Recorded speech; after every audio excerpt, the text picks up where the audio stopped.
Monsieur le Président, notre CEDEAO va bientôt avoir 50 ans. Ce sera l'année prochaine, un demi-siècle. À la veille de ces 50 ans, nous avons le retrait de 3 de nos membres. Voilà le bilan de la CEDEAO. Nous nous attendons à avoir un discours d'électrochoc, mais pas un discours qui nous fait rester dans notre sommeil. Monsieur le Président, une CEDEAO qui pousse ses membres à assassiner ses artisans, ses paysans, ses jeunes, ses femmes, envoyer ces jeunes dans le désert du Sahara, dans la mer Méditerranée ou l'océan Atlantique, qui pousse ses membres à assassiner leurs petites et moyennes entreprises, en poussant ces États membres à signer les accords de partenariat économique entre l'Union européenne et l'Afrique de l'Ouest. Et tout le monde savait que les accords de partenariat économique, c'est la possibilité pour 85% des marchandises de 27 États de l'Union européenne d'entrer dans nos pays sans payer de droits de douane. Comment est-ce qu'on va régler la problématique du chômage?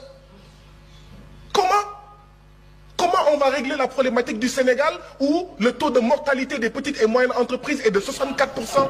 Et je suis persuadé que c'est à peu près pareil dans tous nos pays. Mais cette CEDEAO-là, c'est elle en réalité qui pousse notre jeunesse à essayer de traverser la mer Méditerranée et à prendre les pirogues à l'assaut de l'Europe forteresse. Nous ne voyons pas de changement.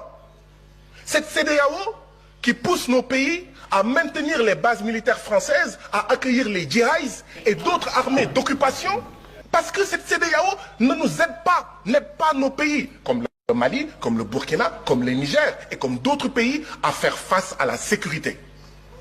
Voilà ce que c'est que la CEDEAO. Mais qui va rester dans un mariage pareil? Un homme et une femme sont mariés. L'homme prend ses bagages et part. La femme dit à son mari, tu vas revenir par la force, viens. Non, c'est de dire, mon mari, pourquoi veux-tu t'en aller? Et on pose les problèmes. Je ne sens pas cette démarche, Monsieur le Président. Et nous devons aller vers cette démarche. Refondation ou mort de la CEDEAO. Voilà où on en est aujourd'hui. Transformation structurelle ou mort de la CEDEAO. Changement profond ou mort de la CEDEAO. Voilà où nous en sommes, Monsieur le Président. Si on ne fait pas ça, la jeunesse de l'Afrique de l'Ouest, dans les villages, dans les quartiers, ne veut plus de ça. Dit que cette CEDEAO est une CEDEAO des chefs d'État et non des peuples. Et ça ne sert à rien de dire non, non, non, non, non, non, non. Il faut changer par les actes. Que cette CEDEAO soit une CEDEAO des peuples, que ça soit attrayant. Madame la Présidente, j'aurais suggéré qu'il y ait un minuteur. Dans nos différents parlements nationaux, il y a un minuteur, d'accord, qui montre... Votre temps de parole est épuisé.